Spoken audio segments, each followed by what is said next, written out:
Hi everyone. My name is Laura. I'm the CEO and co-founder of All Women Tech. We are a tech academy for women and by women. Actually, the way we started, it was a year and a half ago. We wanted to create a place for women to gather, because what you all know, normally it's like a few women in each tech company. So we said, well, let's create a space with all of you can meet. And that's how we started. We created a crowdfunding platform to fund the training of women that wanted to join the tech sector. And by doing that, so we founded like few women, and then today they are like developers, and we're very proud about it. But when they speaking to one of the women that we got the funding, and I was asking her like, how is everything going at the bootcamp and everything, and then she tells me like, look, I'm like super happy about what I'm learning. I feel like that I'm gonna become like a developer, but when I'm learning Java or JavaScript, like the exercise I don't relate myself. So I'm doing a battleship or I'm doing a football match. So she's telling me like if I would have like different kind of projects, I could relate even more, and that and learn like faster and more motivated. So she told me that, and it bring me like some light, like okay, why we don't create a space to learn technology that is like designed by us and for us. So that's what we did, and that's how All Women started. We train women in artificial intelligence. So, for example, you were giving the example of these assistants that are gonna, make our like lives better and easier. But they're all women, and all the algorithmic bias and all those. Themes that we want to address through training those women, and also we train like women in product and UX.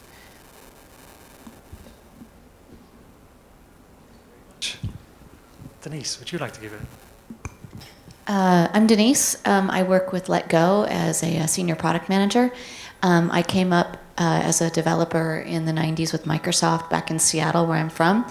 So when we talk about how things have changed in 20 years, I can guarantee you, yeah, they have certainly changed. But I often wonder if it's just me that's changed and not everything else. So I moved here to Barcelona in February. I was working in London with Expedia. And in Expedia, I was the president of Women at Expedia, which is I forget what the L's stand for. But it was a lot of giving back and mentorship, because a lot of women wanted to know how do we get into technology, and if you're in technology, how do you become a product manager? So I've been doing a lot of mentorship with that. Can I use this microphone? Do you want this one or this one? Let me take it yeah. So what advice would you give to the audience in terms of recognizing when there's a time to look to advance your career? I'm not sure if that's the right phrase, but you've had a lot of experience working around the world, different companies, different size companies. What, from a product perspective, how has the industry changed, and what do you think is coming up in the next 2-3 years? That's a lot of questions in there. Let's go with the last one. So what do I think is... So what's happening in the product world that you see that is actually quite interesting and could be a trend in the future? Well, product itself is kind of a new discipline in general, particularly here in Spain.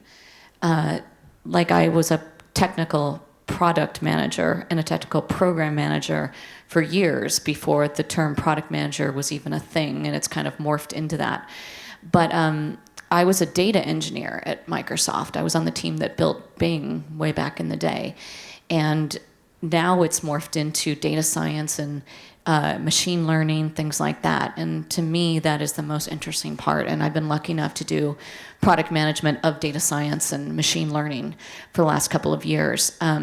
There's so much around it, and I don't just mean the technology, but I also mean that there's so much behind the ethics and what we are and are not choosing to do with it. Because a lot of things, there's so many problems that have arisen in the last year or two because everything is being written by white guys. And I'm sure you all heard about a couple of years ago, Google introduced photo recognition technology, which is pretty cool. But the problem is that they tested all on white guys. So some black Americans were using it, and it recognized them as gorillas. And that happened like 5 years ago, and we're still talking about it. I mean, that can ruin you as a company. If you weren't Google, you probably would have been ruined. Amazon, another Seattle company, did kind of a project that they've tried desperately to keep hidden, but it came out last year that they were going to be the Amazon of hiring, meaning that if you had an open role, you would send all of your resumes to Amazon's new system, and they would tell you who is a good candidate. And the way they built this algorithm was that they trained it based on what was a good candidate that Amazon had, and based on that, pick more good ones. Well, the problem is like 80% of their hired candidates were white guys. So the algorithm, because machines aren't biased, but people are, the machine learned to discount women's resumes. So if you had like women's groups or women's colleges, it scored you lower. So Amazon's like, oh God, never mind, and tried to bury it. And it just came out last year. But it's things like that there's like so much that we can be involved in to help develop better versions of the next pieces of technology. I haven't heard that story about Amazon. That's amazing. They've kept it very quiet. That is amazing. Yeah. It's shocking the mistakes companies make because they just don't think about it. You know, men genuinely feel that they know everything. That basically this is the way we're going to crack on, and we'll get this product to market. Do we really need to think about other people? Rarely comes into the conversation. So it's interesting that it's now becoming very topical. Going back to the UK, we have the gender pay gap reporting, and I had a conversation with one of the civil servants who instrumented the move to bring this into play. And they explained that actually the point isn't to highlight the difference between gender pay, it's actually to get everybody talking about it and use it as a lightning rod to make people aware of the disparity. So he expects probably 5 to 10 years hard work by organisations before they start seeing any shift. He also explained that he expects to see a move towards black and ethnicity pay gap reporting and possibly disability in the next decade. So that's where we're going towards, making sure that underrepresented groups are being treated equitably in companies.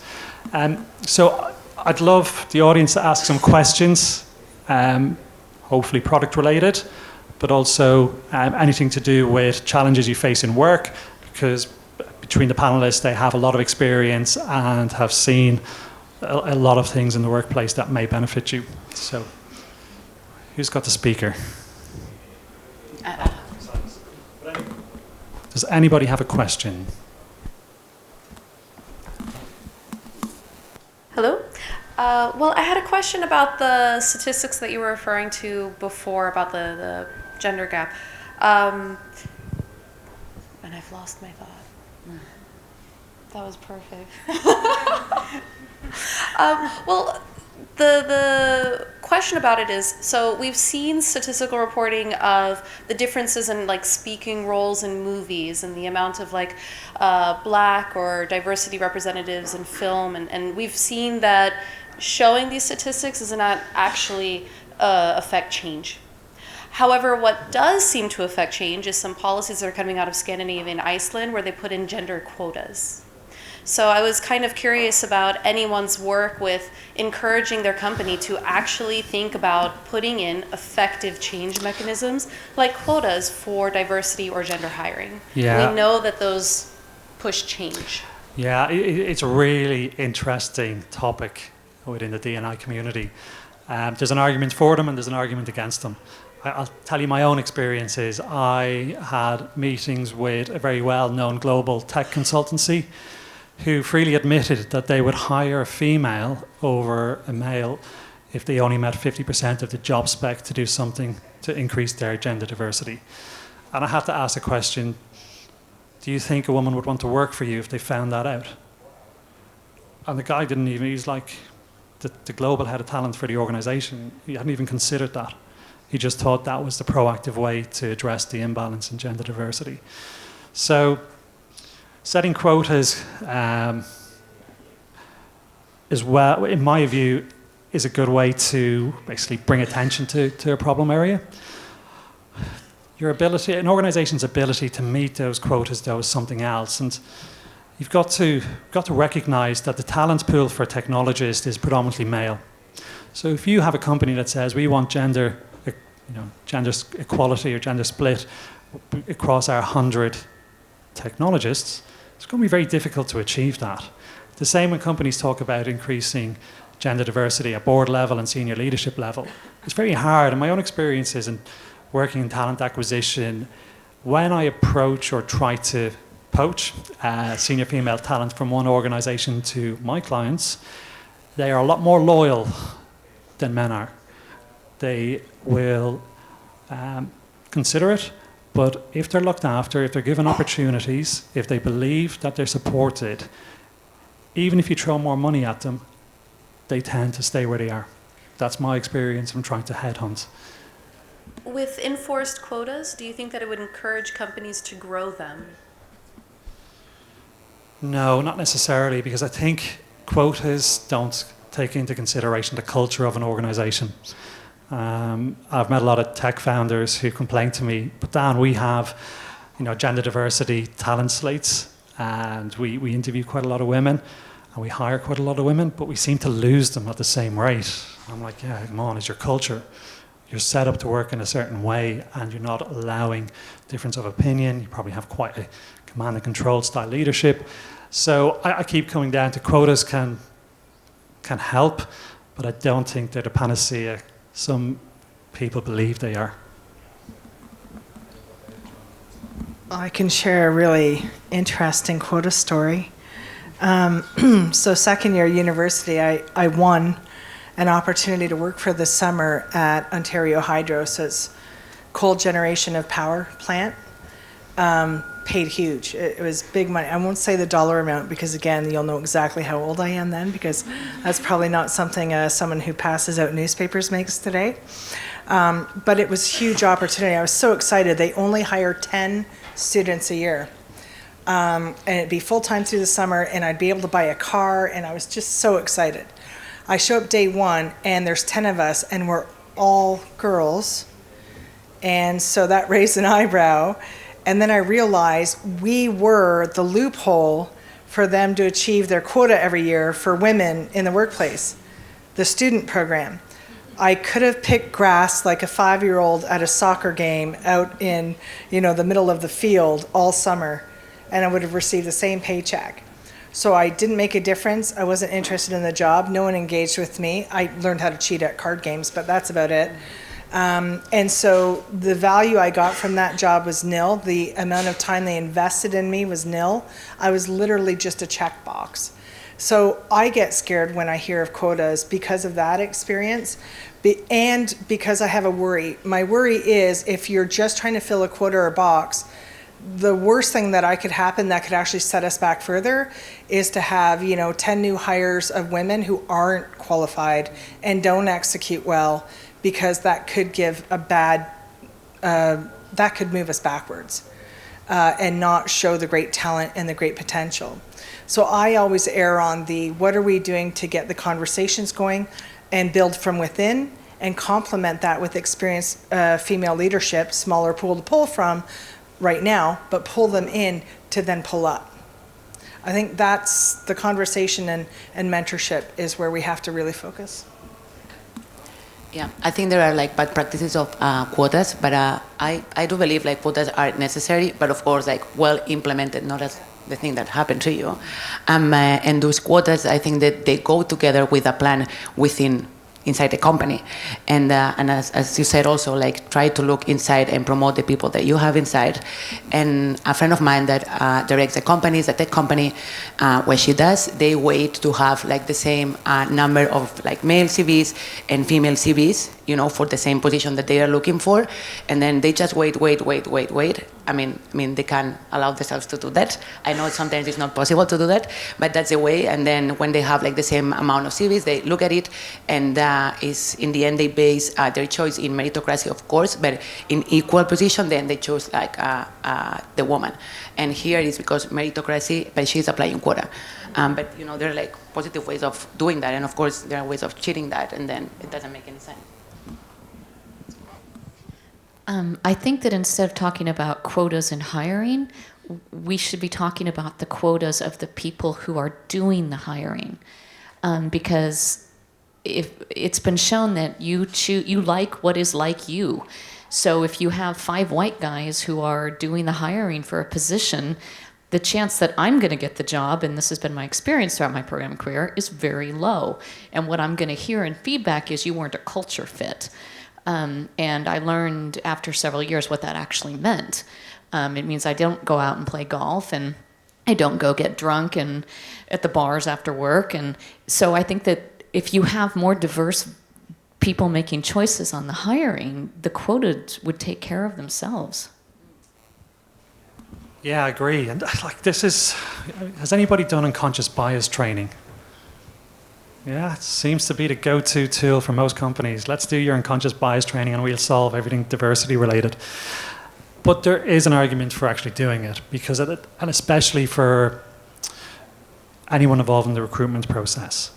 And there is an argument that we need to do more around, I guess you call it counter-stereotyping for people involved in the recruitment process, because I think there's different research out there that tells us how white men think about different cultures, different people, different ethnicities.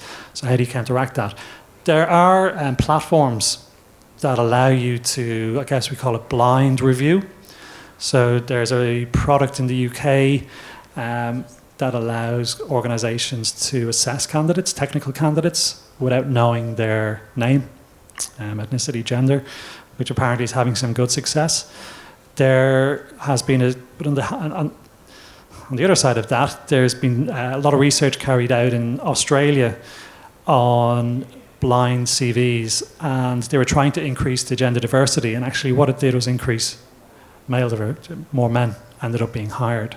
So there's no quick solution to this. There really isn't. I think you just have to identify people who are passionate about inclusion, about diversity, and try and get them to be your cheerleaders in the recruitment process. And I think a lot of, especially on the recruiters, both external agency side and internal, we're there to service.